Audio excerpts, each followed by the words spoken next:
Genesis 19 through 21. The two angels arrived at Sodom in the evening, and Lot was sitting in the gateway of the city. When he saw them, he got up to meet them and bowed down with his face to the ground. "My lords," he said, "please turn aside to your servant's house. You can wash your feet and spend the night, and then go on your way early in the morning." "No," they answered, "we will spend the night in the square." But he insisted so strongly that they did go with him and entered his house. He prepared a meal for them, baking bread without yeast, and they ate.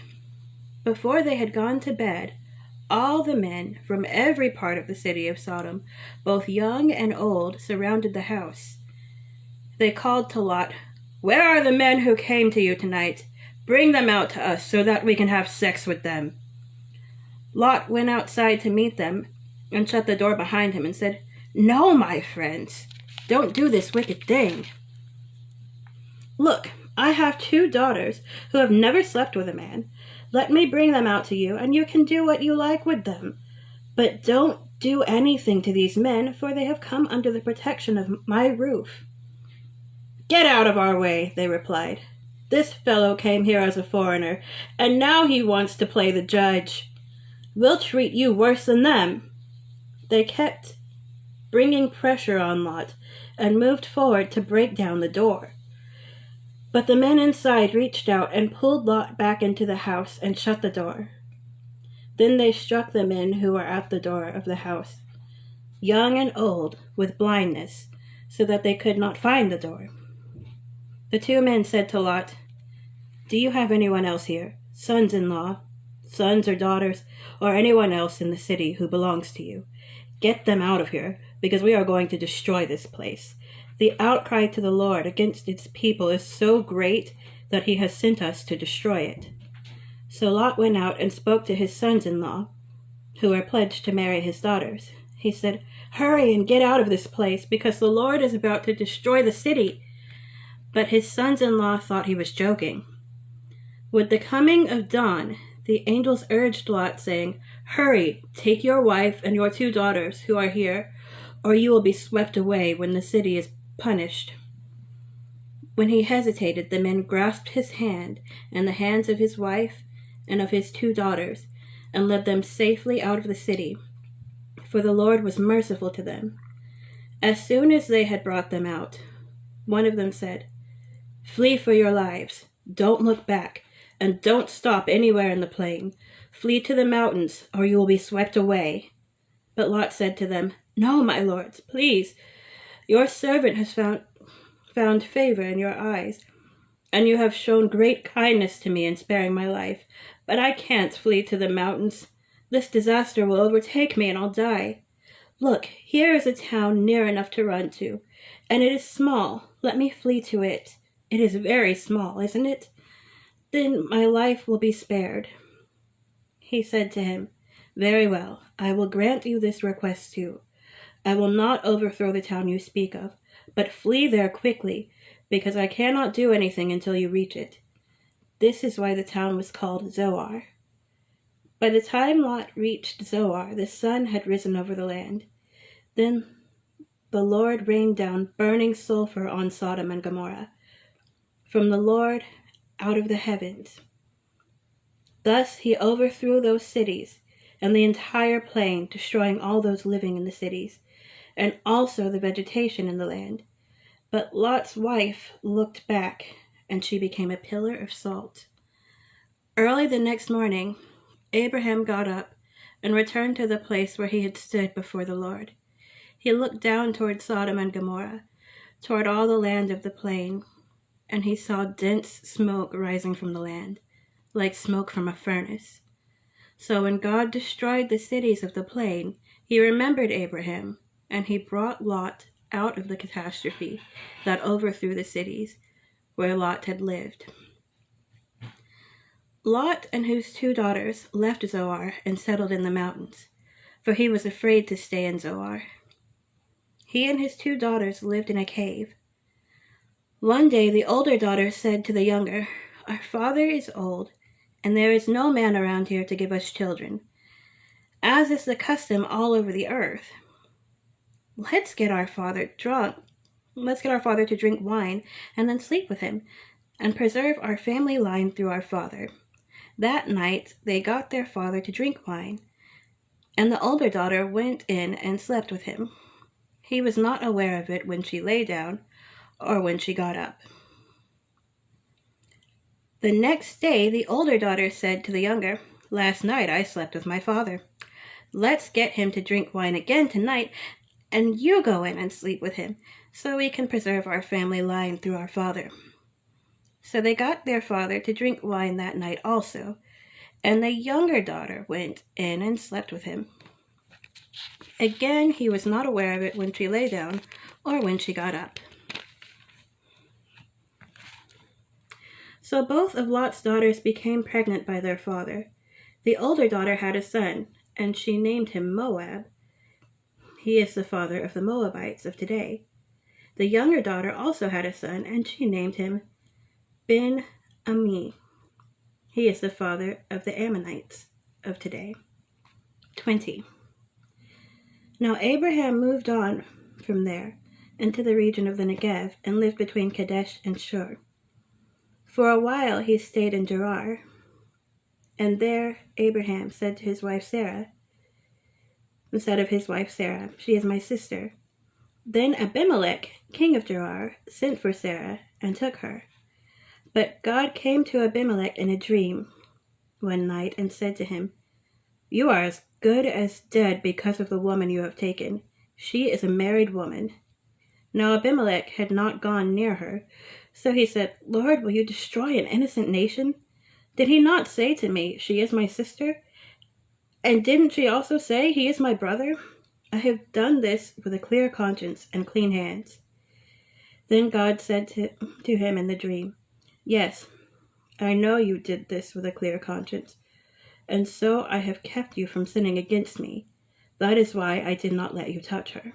Now return the man's wife, for he is a prophet, and he will pray for you, and you will live. But if you do not return her, you may be sure that you and all who belong to you will die." Early in the morning, Abimelech summoned all his officials, and when he told them all that had happened, they were very much afraid. Then Abimelech called Abraham in and said, "What have you done to us? How have I wronged you, that you have brought such great guilt upon me and my kingdom? You have done things to me that should never be done." And Abimelech asked Abraham, "What was your reason for doing this?" Abraham replied, "I said to myself, 'There is surely no fear of God in this place, and they will kill me because of my wife. Besides, she really is my sister, the daughter of my father, though not of my mother, and she became my wife.' And when God had me wander from my father's household, I said to her, 'This is how you can show your love for me. Everywhere we go, say of me, he is my brother.' Then Abimelech brought sheep and cattle and male and female slaves and gave them to Abraham, and he returned Sarah, his wife, to him. And Abimelech said, 'My land is before you. Live wherever you like.' To Sarah he said, 'I am giving your brother 1,000 shekels of silver. This is to cover the offense against you before all who are with you. You are completely vindicated.' Then Abraham prayed to God, and God healed Abimelech, his wife, and his female slaves, so they could have children again. For the Lord had kept all the women in Abimelech's house from conceiving because of Abraham's wife Sarah. 21. Now the Lord was gracious to Sarah, as he had said, and the Lord did for Sarah what he had promised. Sarah became pregnant and bore a son to Abraham in his old age, at the very time God had promised him. Abraham gave the name Isaac to the son Sarah bore him. When his son Isaac was 8 days old, Abraham circumcised him, as God commanded him. Abraham was 100 years old when his son Isaac was born. Sarah said, "God has brought me laughter, and everyone who hears about this will laugh with me."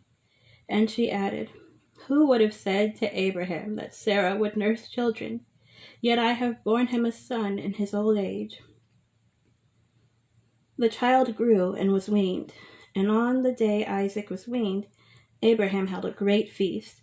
But Sarah saw that the son whom Hagar the Egyptian had borne to Abraham was mocking. And she said to Abraham, "Get rid of that slave woman and her son, for that woman's son will never share in the inheritance with my son Isaac." The matter distressed Abraham greatly, because it concerned his son. But God said to him, "Do not be distressed about the boy and your slave woman. Listen to whatever Sarah tells you, because it is through Isaac that your offspring will be reckoned. I will make the son of the slave into a nation also, because he is your offspring." Early the next morning, Abraham took some food and a skin of water and gave them to Hagar. He set them on her shoulders, and then sent her off with the boy. She went on her way and wandered in the desert of Beersheba. When the water in the skin was gone, she put the boy under one of the bushes. Then she went off and sat down about a bow shot away, for she thought, "I cannot watch the boy die." And as she sat there, she began to sob. God heard the boy crying, and the angel of God called to Hagar from heaven and said to her, "What is the matter, Hagar? Do not be afraid. God has heard the boy crying as he lies there. Lift the boy up and take him by the hand, for I will make him into a great nation." Then God opened her eyes, and she saw a well of water. So she went and filled the skin of water and gave the boy a drink. God was with the boy as he grew up. He lived in the desert and became an archer. While he was living in the desert of Paran, his mother got a wife for him from Egypt. At that time, Abimelech and Phicol, the commander of his forces, said to Abraham, "God is with you in everything you do.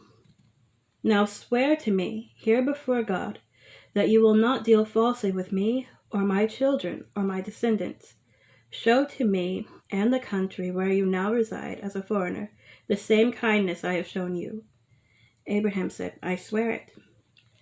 Then Abraham complained to Abimelech about a well of water that Abimelech's servants had seized. But Abimelech said, "I don't know who has done this. You did not tell me, and I heard about it only today." So Abraham brought sheep and cattle and gave them to Abimelech, and the two men made a treaty. Abraham set apart 7 ewe lambs from a flock, and Abimelech asked Abraham, "What is the meaning of these 7 ewe lambs you have set apart by themselves?" He replied, "Accept these 7 lambs from my hand as a witness that I dug this well." So that place was called Beersheba, because the 2 men swore an oath there. After the treaty had been made at Beersheba, Abimelech and Phicol, the commander of his forces, returned to the land of the Philistines. Abraham planted a tamarisk tree in Beersheba, and there he called on the name of the Lord, the eternal God. And Abraham stayed in the land of the Philistines for a long time.